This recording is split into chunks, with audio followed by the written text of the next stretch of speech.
Let me say something that might feel uncomfortable if you've ever gone no contact with an avoidant. Right now, there's a part of you wondering if they're relieved or if they're struggling. You tell yourself you don't care anymore, but some quiet part of you still checks the silence.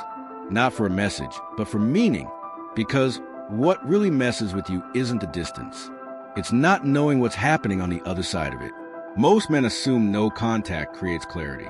That silence forces reflection. That distance makes people finally understand what they lost. And on the surface, that sounds reasonable. But here's the controversial truth I've learned over time. Avoidants don't experience no contact the way most men imagine they do. While you're replaying conversations, questioning your role, and slowly try to regain emotional balance, something very different is happening internally for them. And it's not always what you think or what relationship advice online prepares you for. This is where men get stuck. You project your emotional process onto someone who regulates emotions in an entirely different way. You assume silence hurts them the way it hurts you. You assume time creates longing. You assume distance produces clarity. But avoidant attachment doesn't work on emotional intensity. It works on emotional regulation. And that changes everything about what no contact actually does. This video isn't about villainizing avoidance. It's not about manipulation, strategy, or trying to win silence. It's about understanding what's really happening internally when communication stops, and why some of the most surprising shifts happen quietly, long before anything is said out loud. I'm going to walk you through what avoidants actually go through during no contact, what surprised me the most when I learned this, and why men often misinterpret calm as indifference. If you ever felt confused by how someone could seem fine without you, if you've ever wondered whether silence meant peace or avoidance, this conversation will finally put the pieces together. Stay with me. There's a moment that happens early in no contact that most men don't expect, and almost no one talks about honestly. At first, avoidants don't feel panic. They feel relief. Not relief because you didn't matter, but relief because the pressure stopped. The conversations paused. The emotional expectations quieted. The need to explain themselves disappeared. And for someone who experiences closeness as overwhelming, that silence feels like space to breathe. This is where men often misunderstand what's happening. You assume no contact will immediately create absence, that it will create longing, that it will force reflection. But for an avoidant, the first emotional response to distance is regulation, not grief. Their nervous system settles. Without messages to respond to, without emotional tension to manage, without the feeling of being needed in ways they don't know how to meet, their internal state stabilizes. And because avoidants prioritize emotional balance over emotional expression, that calm feels like a solution. This doesn't mean they've stopped caring. It means their system has stopped feeling activated. And here's the part that's uncomfortable to hear. During this early phase, avoidants often tell themselves a story that helps the calm last. They assume the situation is temporary. They assume you'll eventually reach out. They assume the connection still exists, just on pause. That assumption protects them from loss. Loss requires emotional processing. Relief does not. Relief feels efficient. It feels safe. And because avoidants are wired to avoid emotional overwhelm, they naturally gravitate toward the state that reduces internal friction. This is why men sometimes feel rejected by silence that wasn't meant as rejection.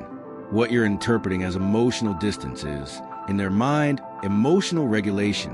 What feels like abandonment to you feels like stability to them. And that mismatch creates confusion. Here's what matters most for men to understand. Relief is not the end of the emotional process. It's the beginning of it.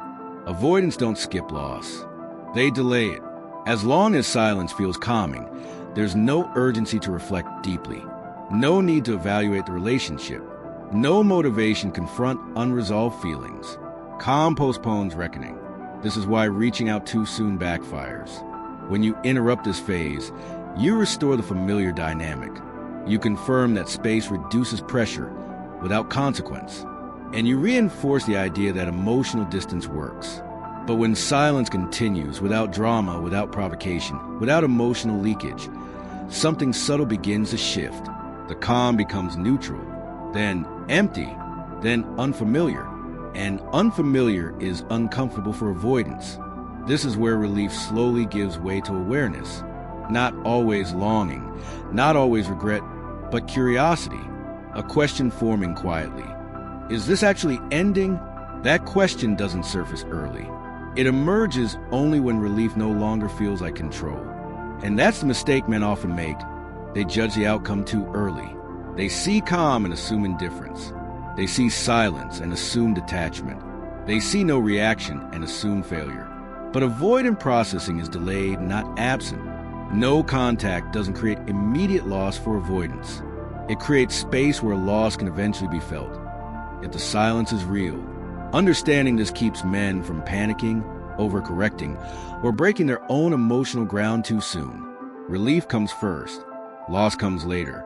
And what you do or don't do during that gap matters more than anything else. There's something important to understand here, and it's easy to miss if you're looking for visible emotion. When communication stops, an avoidant anxiety often drops, but their attachment doesn't disappear. That distinction matters. For many men, anxiety and attachment feel connected. When you care, you feel tension.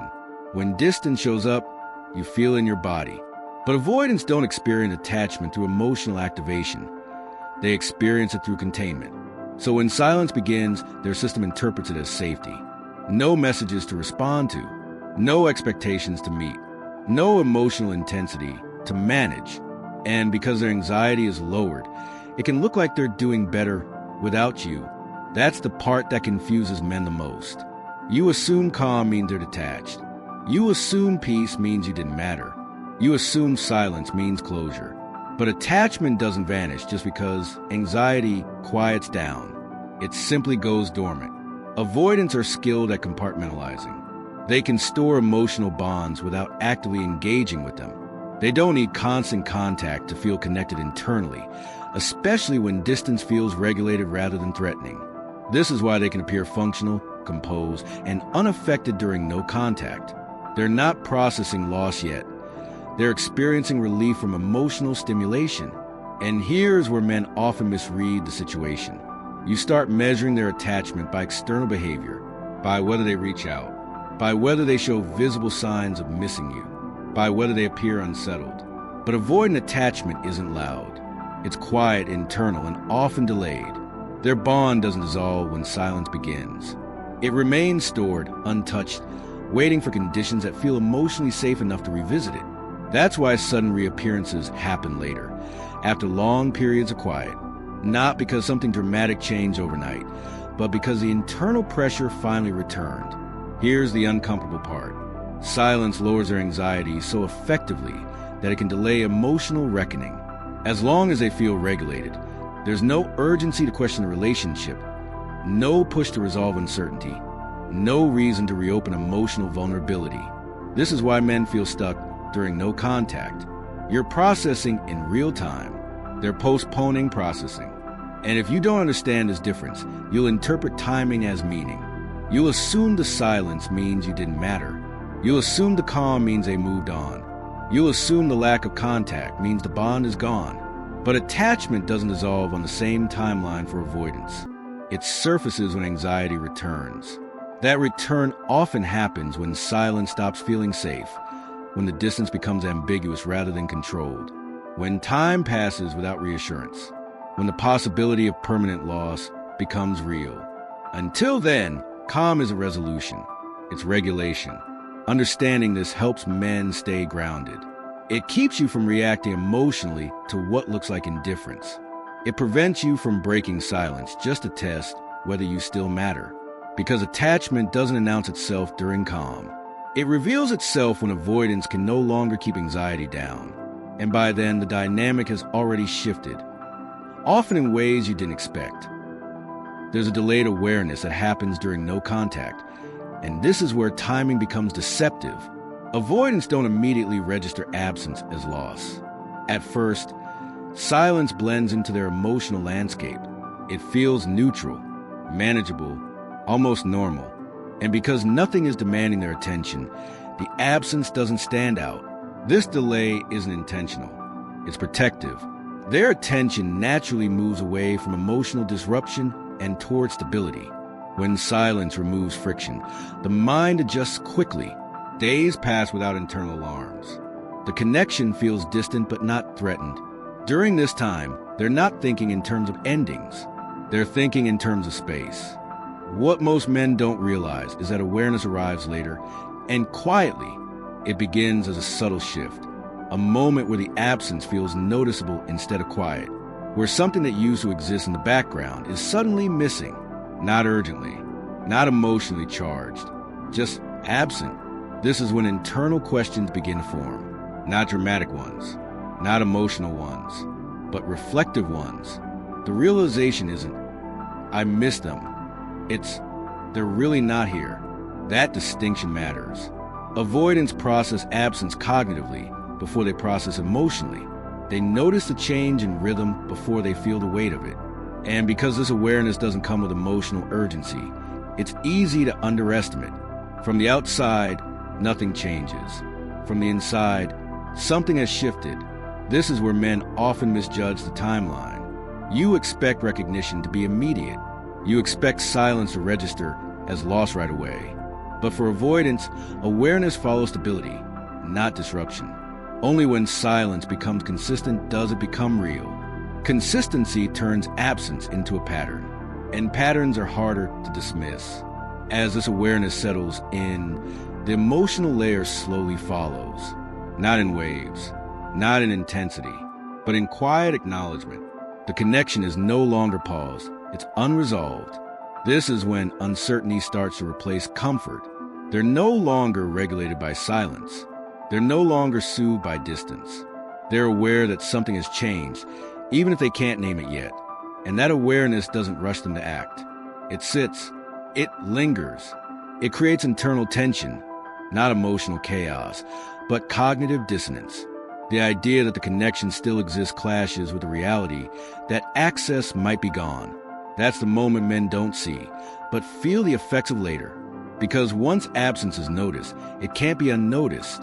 And from that point on, the emotional process begins moving slowly, quietly, but deliberately, not on your timeline, not on theirs, but on a path that silence quietly set in motion.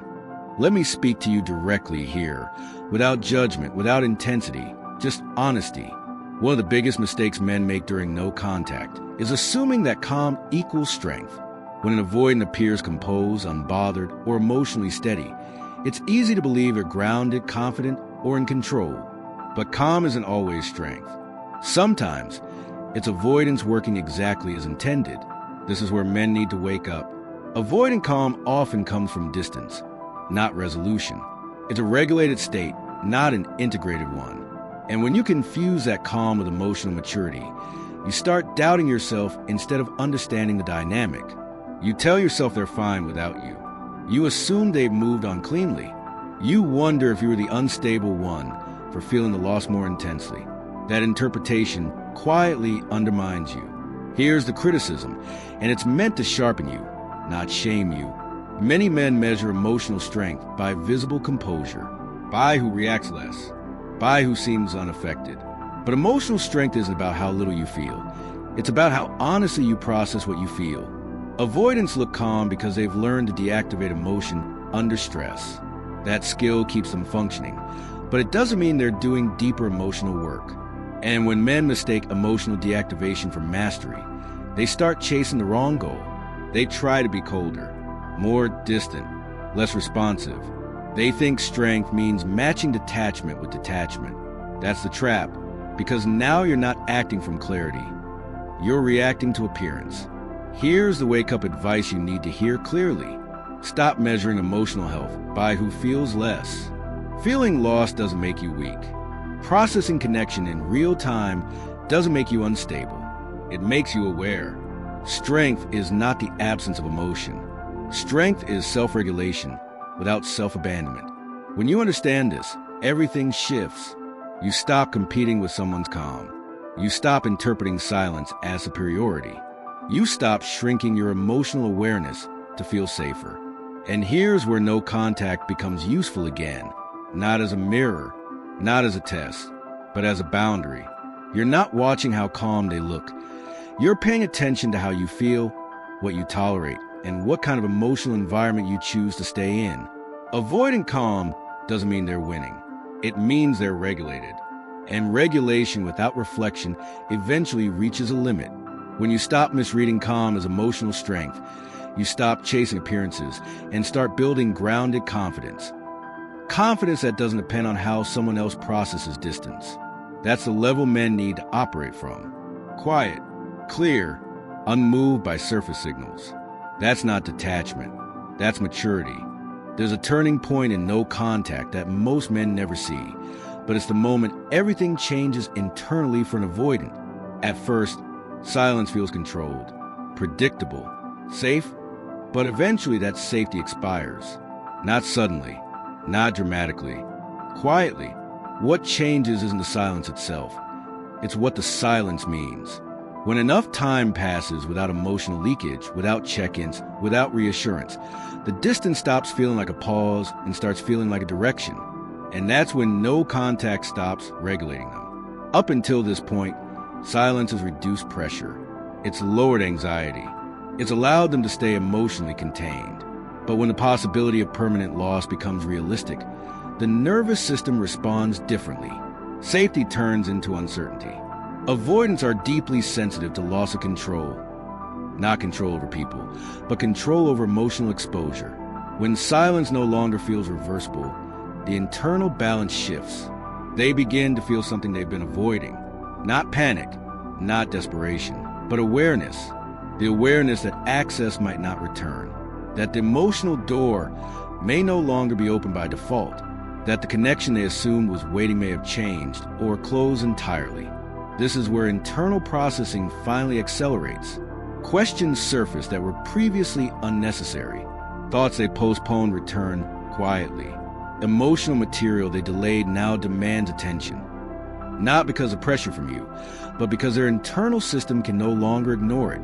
And here's the part men need to understand clearly. This moment doesn't guarantee action. Avoidants don't always reach out when safety disappears. Sometimes they sit with the discomfort. Sometimes they retreat further. Sometimes they finally reflect. What matters isn't what they do. What matters is that the internal narrative shifts. Silence is no longer soothing. Distance is no longer neutral, and no contact is no longer safe. And once that happens, the dynamic has already changed, whether you hear from them or not. This is why no contact isn't about timing or outcome. It's about consistency. Consistency removes emotional loopholes. It forces reality to replace assumption. It removes the idea that silence can be endlessly comfortable. For men, this is a grounding truth. You don't need to provoke realization. You don't need to force emotion. You don't need to manage their process. When silence is real, when detachment is genuine, no contact eventually reaches a point where avoidance can't soften it anymore. And by the time that happens, you're no longer waiting. You're already standing on solid ground, regardless of what they choose next. Here's a controversial truth, and it needs to be said calmly, not emotionally. Most avoidants don't change because they finally miss you. They change only when your absence becomes real enough that it no longer protects them. No contact isn't a tactic. It's a line in the sand. And the moment you stop using it to get a reaction, it starts doing what it's actually meant to do: reset you. If you listen carefully, you'll notice something uncomfortable. Everything avoidants go through during no contact happens without your involvement. Their confusion, their delayed processing, their internal tension. It all unfolds when you're no longer managing the emotional space. And that's the shift most men miss. The goal was never be understood by them. The goal was to stop shrinking yourself to remain accessible. If this video hit close to home, I want you to comment your experience. Not the version you tell friends, the honest one. I read them, and I reach out when something real is being said. You're not alone in this pattern, even though it feels isolating. And remember this: silence isn't power because it makes someone come back. Silence is power when you no longer need them to.